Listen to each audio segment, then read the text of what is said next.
নয়ন পথগামী ভব তুমি জগন্নাথ স্বামী। নয়ন পথগামী ভব তুমি জগন্নাথ স্বামী। নয়ন পথগামী ভব তুমি। সেই চরণে আমার কোটি কোটি দণ্ডবত প্রণিপাত। গুন্ডিচা মন্দিরে জগন্নাথ, বলভদ্র, সুভদ্রা অবস্থান করতেন। মহাপ্রভু আমার আনন্দের সীমা নাই। কতদিন পরে নিজের প্রাণনাথকে নিজের বৃন্দাবনে পেয়েছেন। এই রাধা ভাবে ভাবিত হয়ে দর্শন করছেন সবসময়। জগন্নাথ তো নয়, সেই শ্রীকৃষ্ণই যেন আজ বৃন্দাবনে বিরাজ করছেন এই ভাবছি। ভুজে সব্যে বেনুং শিরসি শিকিপুচ্ছং কোটিতটে দুকুলং নেত্রান্তে সহচর কটাক্ষঞ্চ বিরজতে সদা শ্রীমদ বৃন্দাবন বসতি লীলা পরিচয় জগন্নাথ স্বামী। নয়ন পথগামী ভব তুমি। কেমন দেখছেন জগন্নাথকে? ভুজে সব্যে, বাম হাতে বাঁশিখানি রয়েছে। বেনু ভুজে সব্যে বেনু, শিরসি শিখিপুচ্ছ, মাথায় মনোহর ময়ূর। কোটিতটে দুপুরম, কোটিতে পীতবসন। নেত্রান্তে সহচর কটাক্ষঞ্চ বিদধতে, নয়নের কোণখানি বাঁকা, রাধার দিকে ব্রজগোপীদের দিকে চেয়ে আছে। সদা শ্রীমদ বৃন্দাবন বসতি লীলা পরিচয়, বৃন্দাবনের লীলায় করছেন নিরন্তর, এইটি তার পরিচয়। সেই জগন্নাথ স্বামী নয়ন পথগাম, আমার নয়ন পথগামী দর্শন করছেন। তো এদিকে লক্ষ্মী দেবী অধীরা হয়ে উঠেছেন। জগন্নাথ বলে গেছেন, দিন কয়েক বাদেই আমি বৃন্দাবন থেকে ফিরব। লক্ষ্মী আর ধৈর্য মানছেন। লক্ষ্মী দেবী পঞ্চমীর দিন বার হলেন জগন্নাথকে দেখবার জন্য। ওই পঞ্চমীটাকে আমরা কি বলি? ঘোড়া পঞ্চমী বলি। ঘোড়া মানে গমন করা, ঘোড়া মানে গমন করা। অর্থাৎ লক্ষ্মী দেবী যাচ্ছেন কাকে দেখতে? জগন্নাথকে। এখনো জগন্নাথ এলো না কেন? কেউ কেউ বলেননি হেরা পঞ্চমী। হেরা মানে দেখতে যাওয়া, হেরা মানে দেখা। জগন্নাথকে কোথায় গিয়েছেন জগন্নাথ? দেখবার। এই ঘোড়া পঞ্চমীর বিশাল উৎসব যখন থেকে মহাপ্রভু রয়েছেন না, তখন থেকে রাজার আদেশে এই ঘোড়া পঞ্চমী উৎসব বিরাট করে হয়। রাজা প্রতাপরুদ্র তখনও কিন্তু গৌরহরির কৃপা প্রাপ্ত হননি। রথের দিনে তার চরণ স্পর্শ করেছেন, মহাপ্রভু তাকে গ্রহণ করেছেন, কিন্তু পূর্ণ কৃপা লাভ আপনার হয়নি। প্রতাপরুদ্রের অন্তরে ইচ্ছা, এবার মহাপ্রভুকে দেখাবো এই ঘোড়া পঞ্চমী উৎসব। পুরীতে বলে লক্ষ্মী বিজয়োৎসব, শ্রীলক্ষ্মী বিজয়োৎসব। এমন করে এই ঘোড়া পঞ্চমী উৎসব করবে যেটা রথের চেয়েও যেন আরো অধিকতর শ্রেষ্ঠ হয়। কাশী মিশ্র রাজার গুরু তো, তিনি সব আদেশ দিয়েছেন যে সুন্দর করে রাস্তা সাজাও। লক্ষ্মী যাবে তো, সুন্দর করে রাস্তা সাজাও, চতুর্দিকে ধ্বজ পতাকা টানিয়ে দাও, নানা রকম বাদ্যযন্ত্র আনো। রাজা দেশে সব আর একটি ভালো জায়গা প্রস্তুত করে রাখো, যেখান থেকে মহাপ্রভু তার সঙ্গীগণকে নিয়ে এই লক্ষ্মী দেবীর বিজয়োৎসব দেখতে পারে। মহাপ্রভু তো একদিন কোথায় আছেন? গুন্ডিচায় আছেন। একদিন গুন্ডিচায় যখন শুনলেন এখানে ঘোড়া পঞ্চমী উৎসব হয়, মানিনী লক্ষ্মী দেবী অত্যন্ত ক্রোধী হয়ে আসেন জগন্নাথের সেবকগণকে প্রহার করবার জন্য।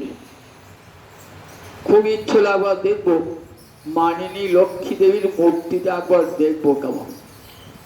স্বরূপ দামোদর শিবাসাদি ভক্তগণকে সঙ্গে নিয়ে এসেছেন। রাজা সুন্দর ব্যবস্থা করেছেন। লক্ষ্মী দেবী বার হচ্ছেন। কেমন করে বার হচ্ছেন? চতুর্দোলায় চেপে।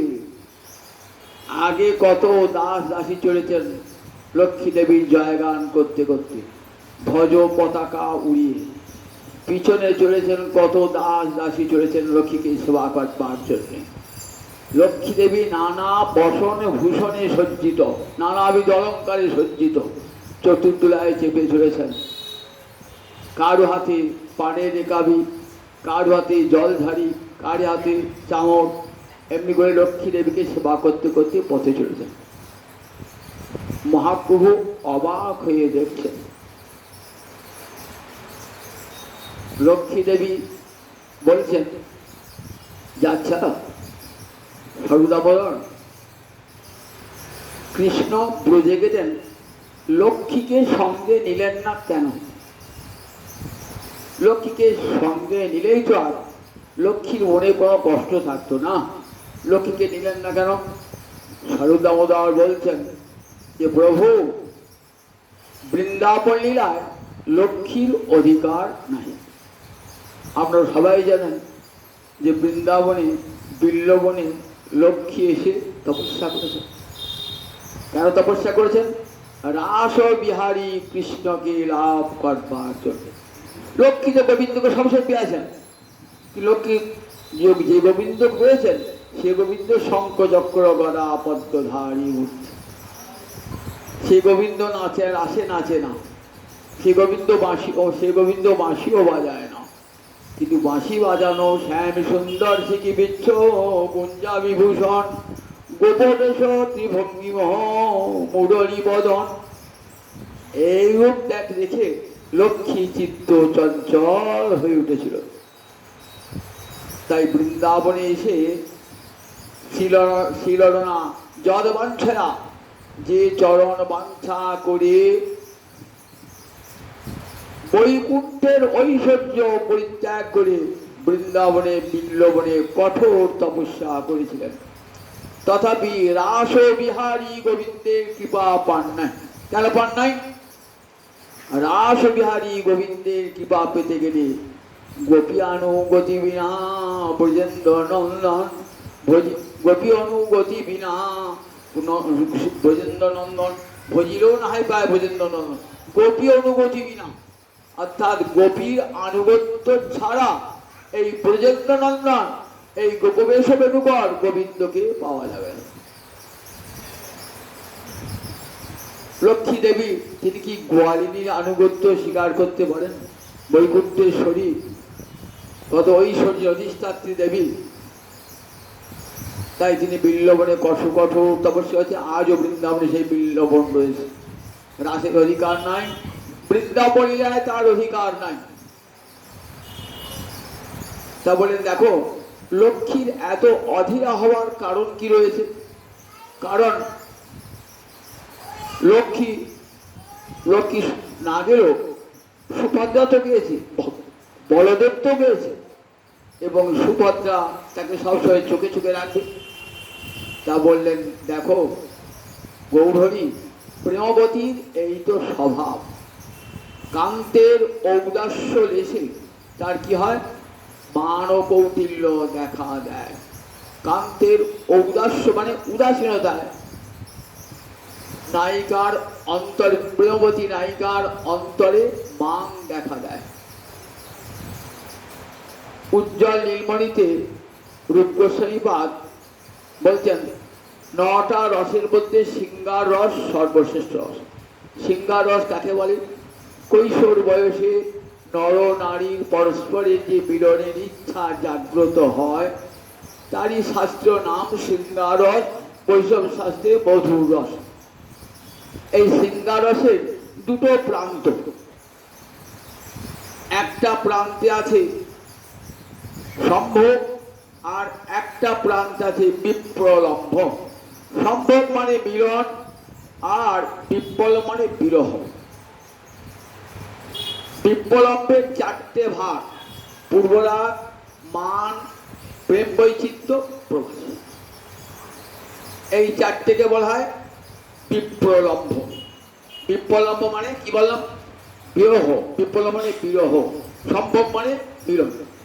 মিলনও চার প্রকার: সংক্ষিপ্ত, সংকীর্ণ, সম্পন্ন, সমৃদ্ধিমান। সংক্ষিপ্ত, সংকীর্ণ, সম্পন্ন, সমৃদ্ধিমান, এই চার প্রকার মিলন। আবার চার প্রকার বিরহ।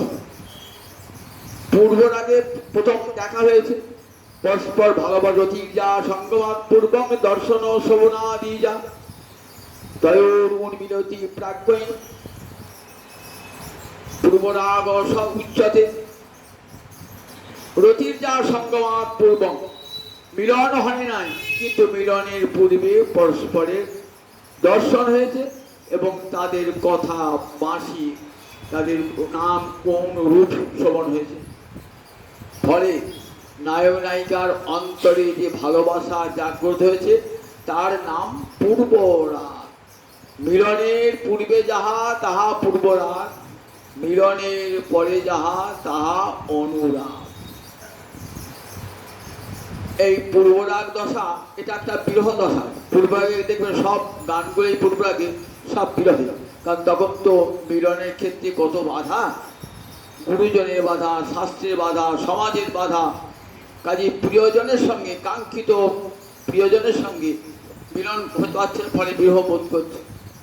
রাধার কি হইল অন্তরে ব্যথা, বসিয়া বিরলে ঠাকুরে কলে না শুনে কাহারো কথা, বিরতি আহারে রাঙাবাস পরে যে মতো যোগিনী পারা।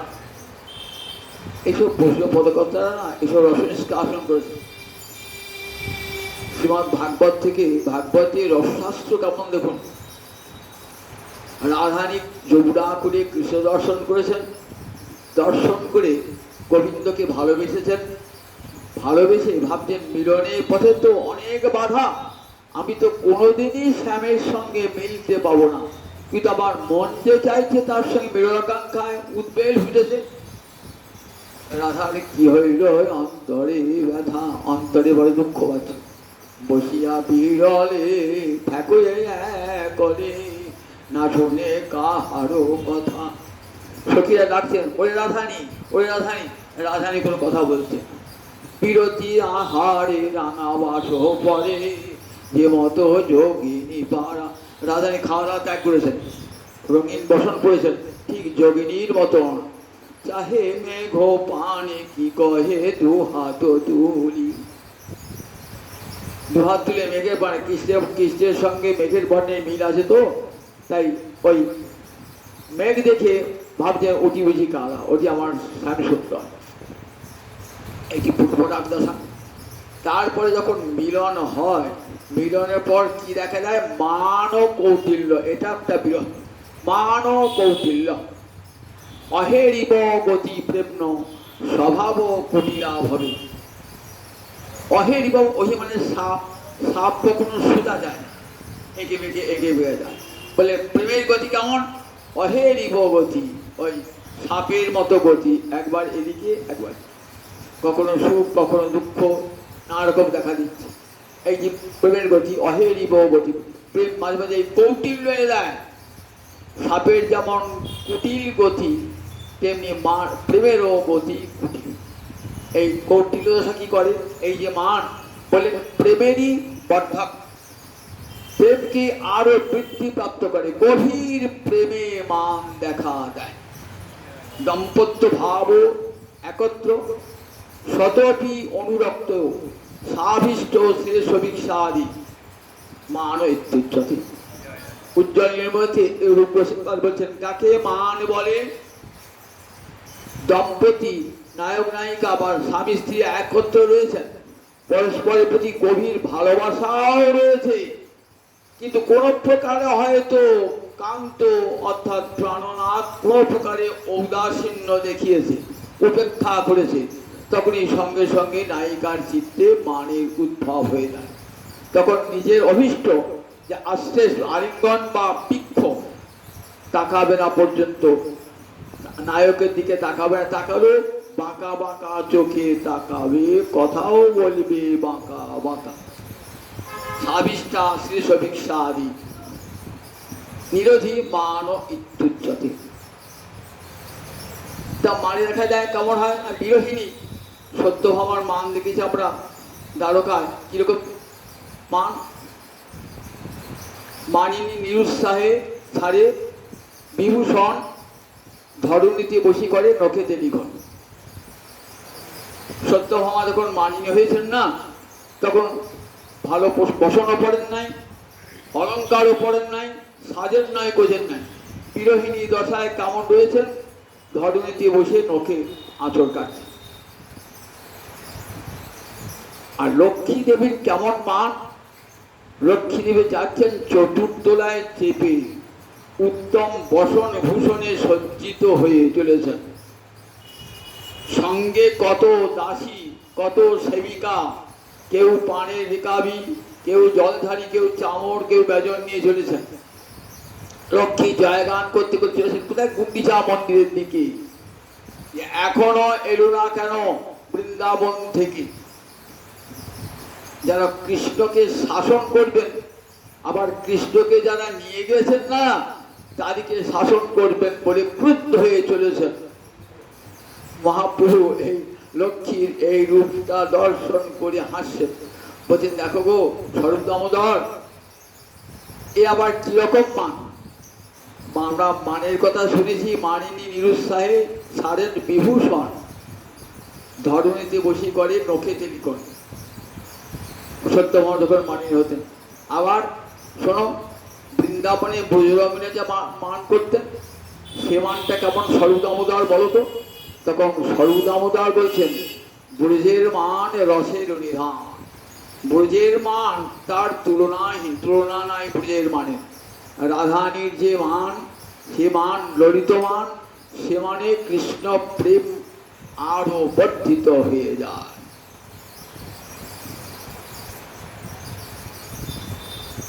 খুব ইচ্ছা অন্তরে রাধারানীর মানের কথা শুনবেন স্বরূপ দামোদরের মুখ থেকে।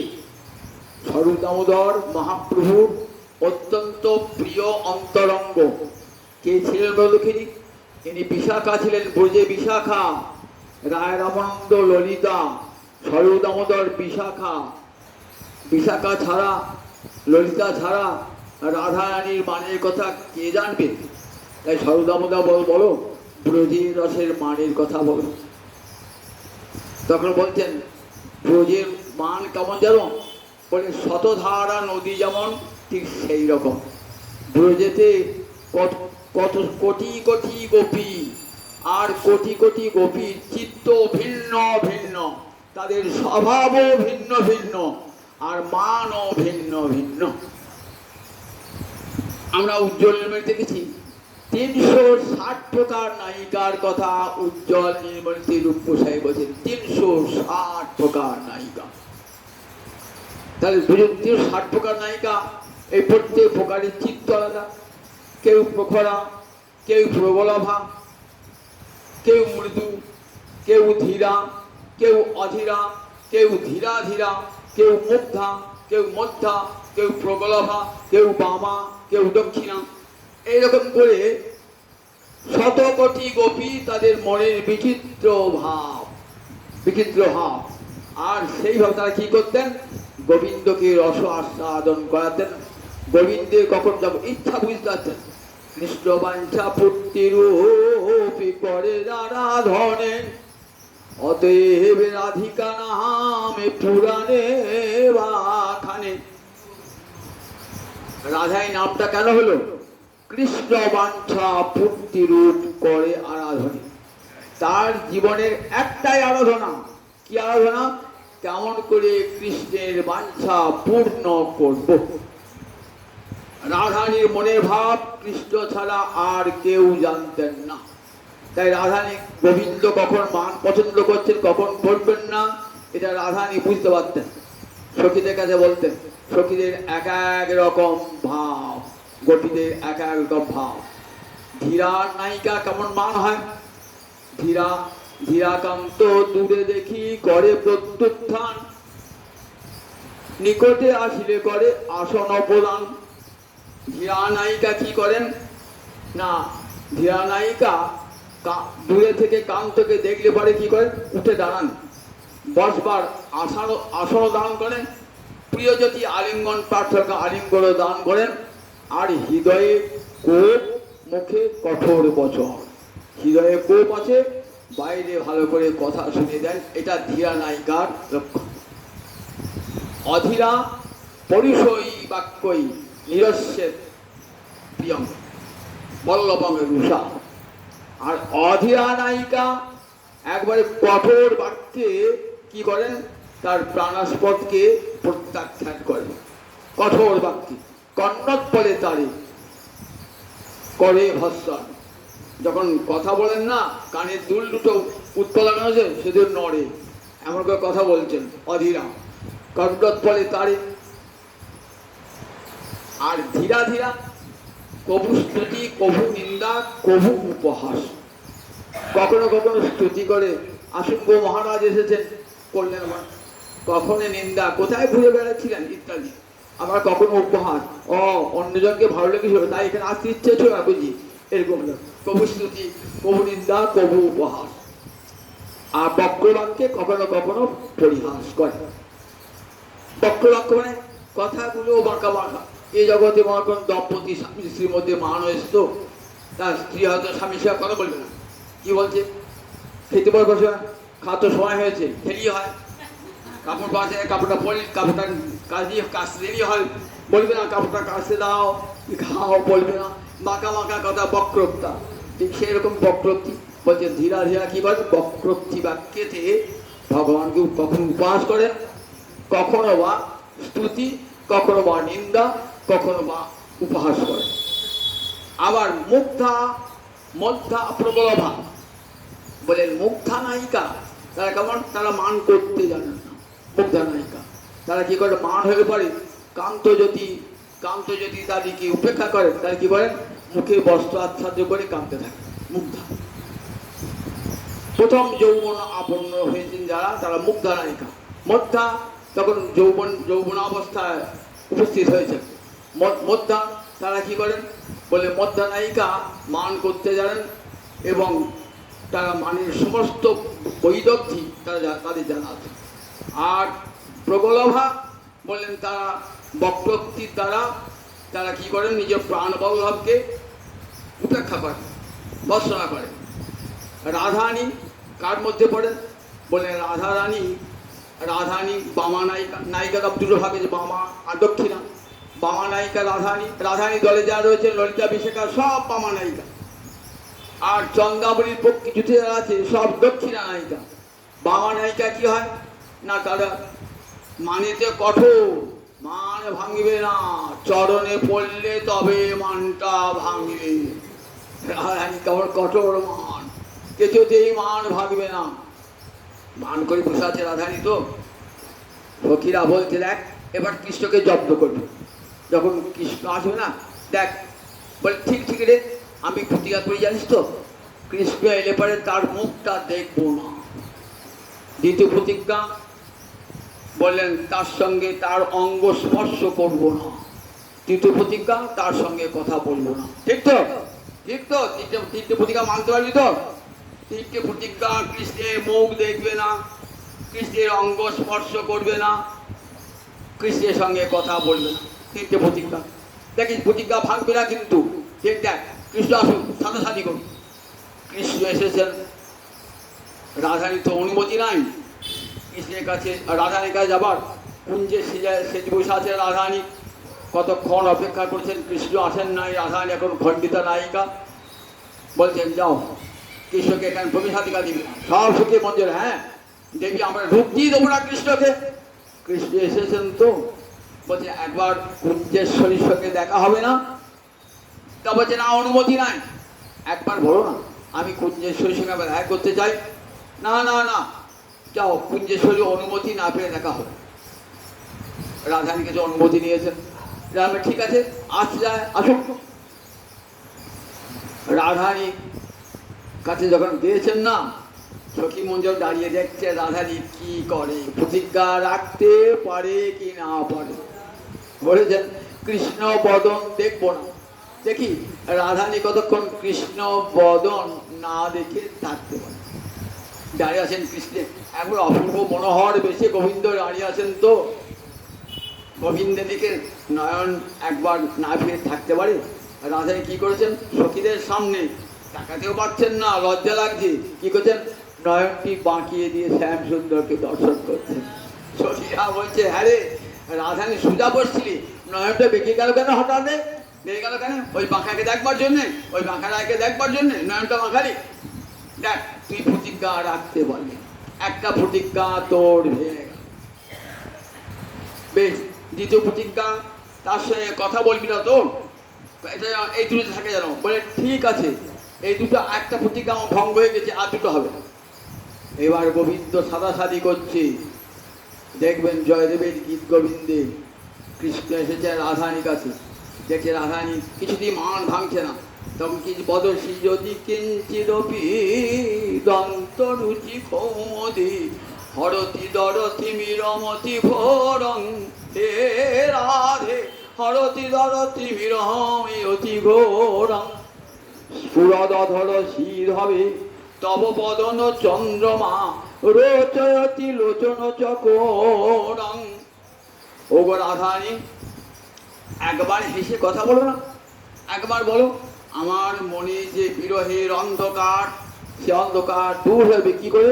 তুমি যখন হাসবে, তোমার দন্তপক্তির এমন সুন্দর ছটা, সেই ছটায় আমার হৃদয়ের আধার দূর হয়ে যাবে। রাধারানী, রাধারানী একবার হাসো, একবার কথা বলো। তমসি মম জীবন তমসি মম ভূষণ তমসি মম ভব জলধি রত্নং। হে রাধে, তুমি আমার জীবন, তুমি আমার ভূষণ, তুমি আমার ভব সমুদ্রের রত্ন। একবার আমার দিকে তাকাও। কিছুতেই রাধারানী দুর্জয়মান শোকে দাঁড়িয়ে আছে। শ্যাম সুন্দর ওই মিষ্টি কথায় ভুলবি না, জানিস তো শ্যাম কেমন না, ওই মিষ্টি কথায় খুব পারদর্শী। এমন মিষ্টি মিষ্টি কথা বলবে সবার গভীর মন ভুলিয়ে দেয়। জানিস তো, আমরা তো আবার ফলা গোয়ালে দিই, সেন আমাদের মনটা ভুলিয়ে দেয়। কখনো ভুলবি না ওই কৃষ্ণ ওর কথা। রাধারানী স্থির থাকতে পারছেন না। রাধারানীর মান তো ললিতমান, গোবিন্দকে আনন্দান করবার জন্যে। গোবিন্দ কষ্ট হবে এটা রাধারানী চান না। এইবার রাধারানী মান তো ভাঙছে না, তখন কি করবেন?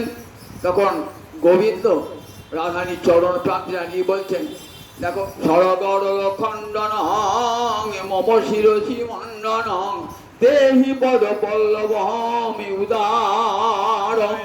ওগো রাধারানী, তোমার এই চরণ দুখানি কেমন জানো? সরগরল খণ্ডন, কামবিষ নাশ করে দেয়, কামবিষ নাশ করে দেয়, অন্তরে আর কোনো কামনা থাকে না।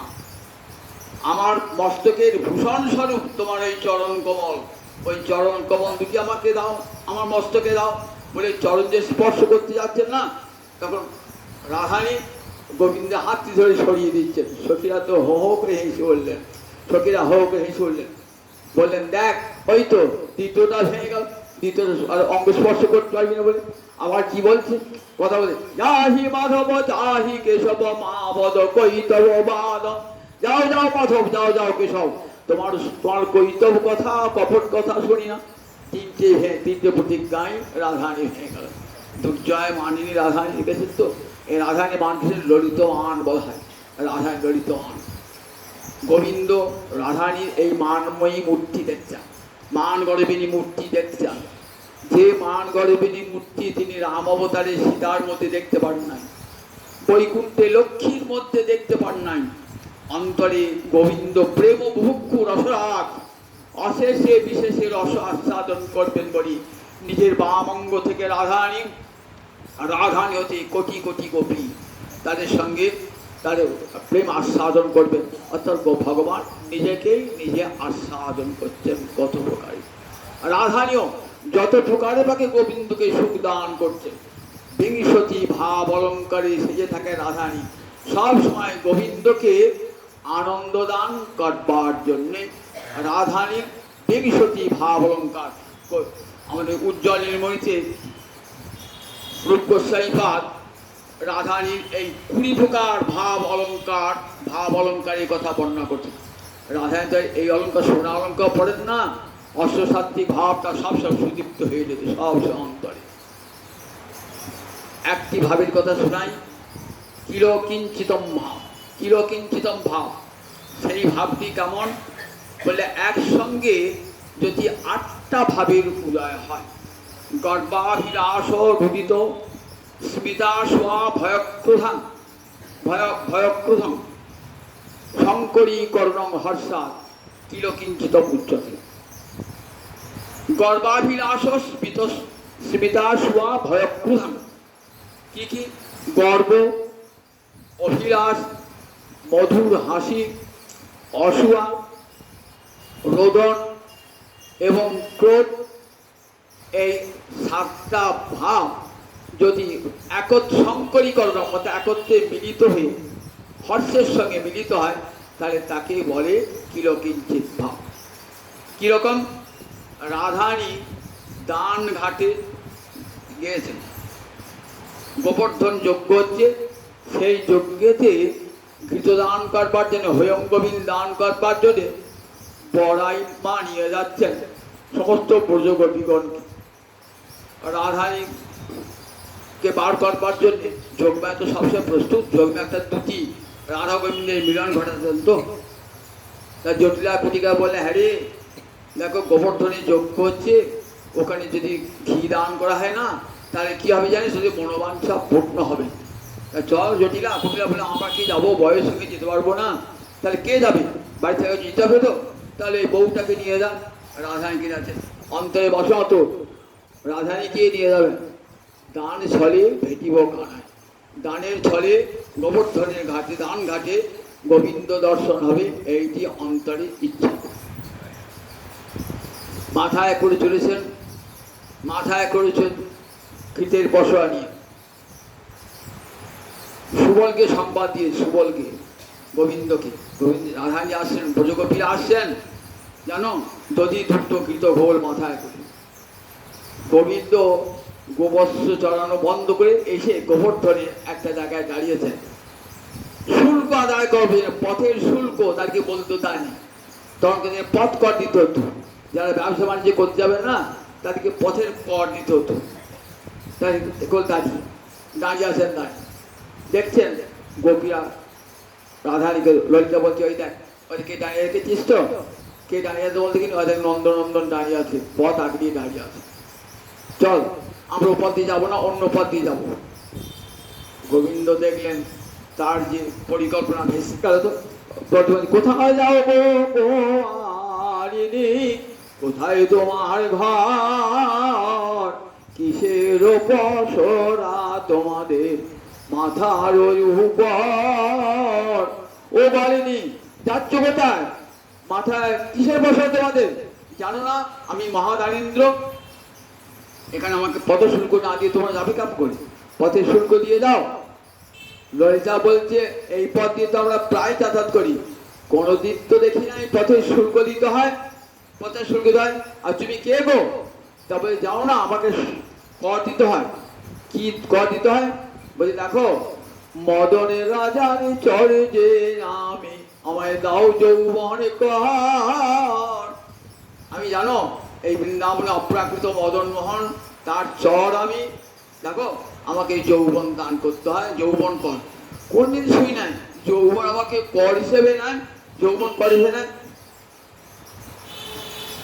এমপিকে তর্কাতর্কি হচ্ছে, গোবিন্দ এগিয়ে আসছেন রাধারানীর অঙ্গ স্পর্শ করবার জন্য।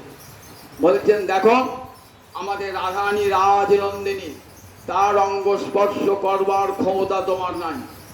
ছুঁয়ো না নীলাজ কানাই, আমরা পরেরও নারী, পর পুরুষের পবন পরশে সচেলে স্নান করি। জানো আমরা কেমন রমণী, আমরা পরের নারী, আমাদেরকে অঙ্গ স্পর্শ করে না, পর পুরুষের অঙ্গ স্পর্শ হলে আমরা সব অস্ত্রে স্নান করে আসি। দেখো তো অঙ্গ স্পর্শ করতে আসো, স্পর্ধা তো কম নয়। দেখো তো আমাদের রাধারানী রাজনন্দিনী, দেখো কত বিদুষী আমাদের রাধারানী। রাধারানী আমার কবিতা লিখতে পারি, গান করতে পারি, নাচ করতে পারি।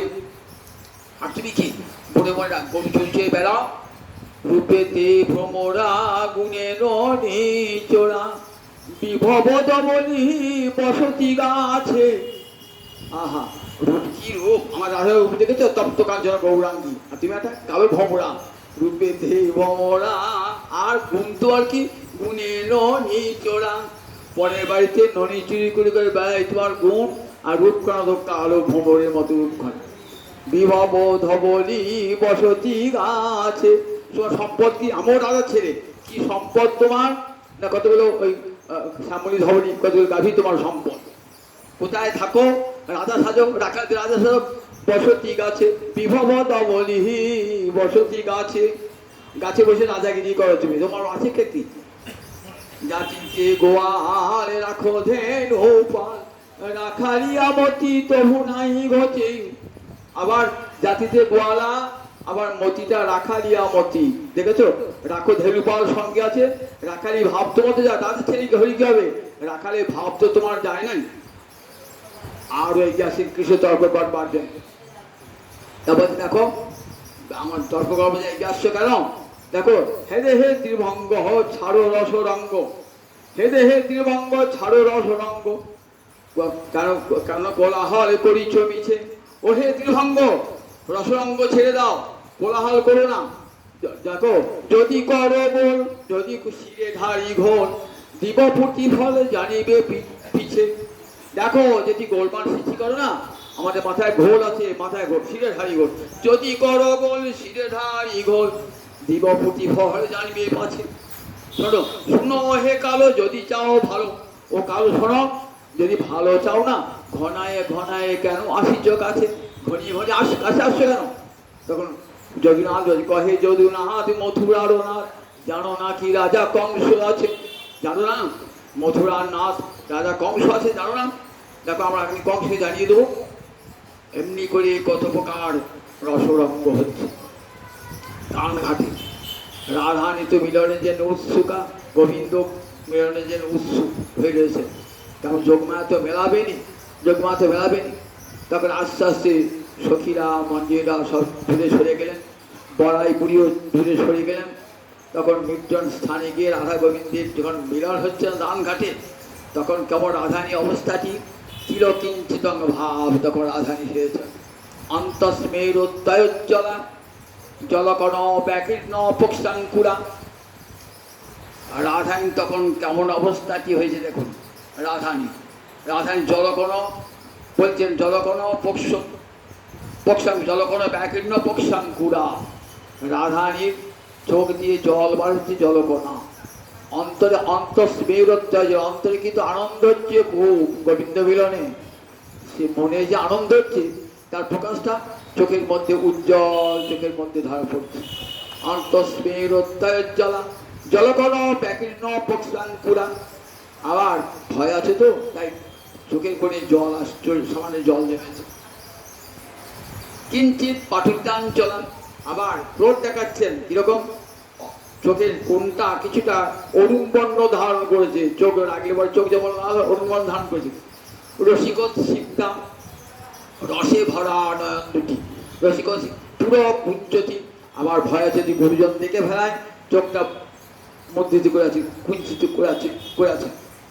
রূপধায়া প্রতি মাধবেন মধুর ভুগ্ন তারোত্তরা।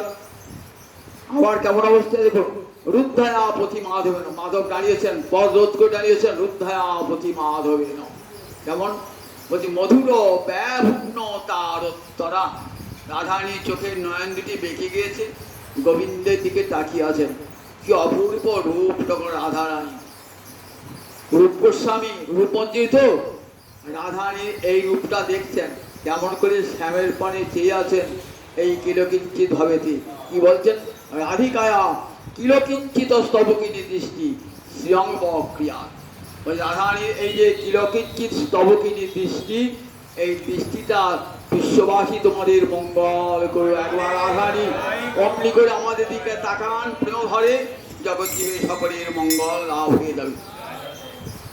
এমনি করে কত অলঙ্কারের কথা রাধারানী বিংশতি ভাব অলঙ্কার, ললিত ভাব অলঙ্কার বলেন। যখন বিলাস অলঙ্কার কখন দেখা যায়, রাধারানী বনে রাধারানী বৃন্দাবনে বসে আছেন, তো হঠাৎ কৃষ্ণ এসে পড়েছেন, তখন রাধারানী উঠে পড়ে কী করেন, তার যেতে যেতে থেমে যান, মুখটা বাঁকিয়ে গোবিন্দকে দর্শন করেন একবার।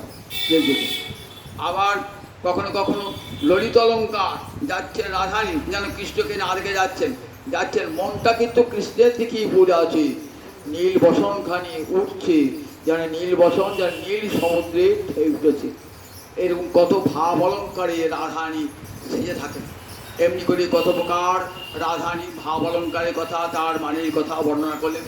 এদিকে লক্ষ্মী গিয়েছেন গুন্ডিচা মন্দিরে গিয়ে উপস্থিত, অনেক কথা তো সব বলা যাবে না, আর সময় হয়ে গেছে। গুন্ডিচা মন্দিরে এসে গেছে, গুন্ডিচা মন্দিরে এসে সেবকগণকে ধরেছে লক্ষ্মী সেবিকারা, কেন জগন্নাথকে নিয়ে এসছো এই বলে সেবকদের প্রহার করছে, আর লক্ষ্মীর চরণে ফেলাচ্ছে, দাও দণ্ড দাও, টাকা দাও, তবে ছাড়বো তোমাদের। রথকে ভেঙে দিচ্ছেন। মহাপ্রভু দেখছেন যে কি অপূর্ব লক্ষ্মীর মান। সেখানে শেষকালে পাণ্ডারা এসে বলছেন, দেবী আপনি ক্রুদ্ধ হবেন না, আমরা এই 2-1 দিনের মধ্যে জগন্নাথকে আমরা নীলাচলে পাঠিয়ে দিচ্ছি। তখন লক্ষ্মী আবার শান্ত হয়ে ফিরে আসেন, আপনি নীলাচলে ফিরে আসেন। এমনি করে লক্ষ্মীর বিজয়োৎসব বর্ণনা করলেন কবিরাজ গোস্বাই পাদ চৈতন্য চৈতামৃতি। অতি সংক্ষেপে আপনাদের শোনালাম, শুনতে গেলে অনেক সময়ের দরকার, তো সংক্ষেপে শোনা। জয়নিতায় আমার কৃষ্ণ গোবিন্দ।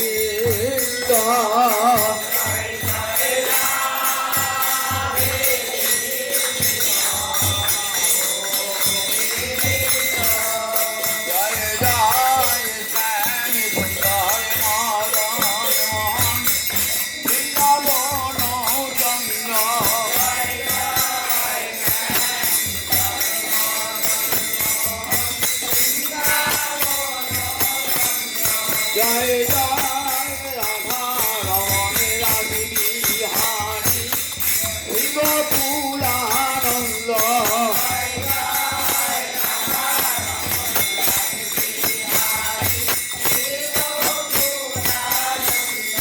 জয় জয় রাধেশ্বরী বিনোদিনী ভানুকুল চন্দ্র।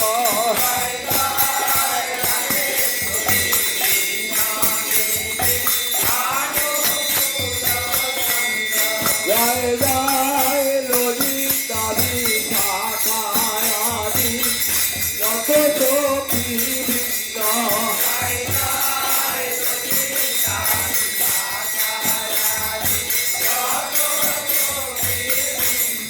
জয় জয় কাত্যায়নে পৌষমাসী আদিরা বৃন্দ।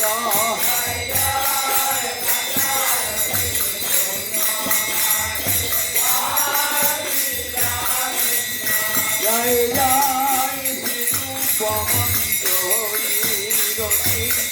মঞ্জরী আনন্দ।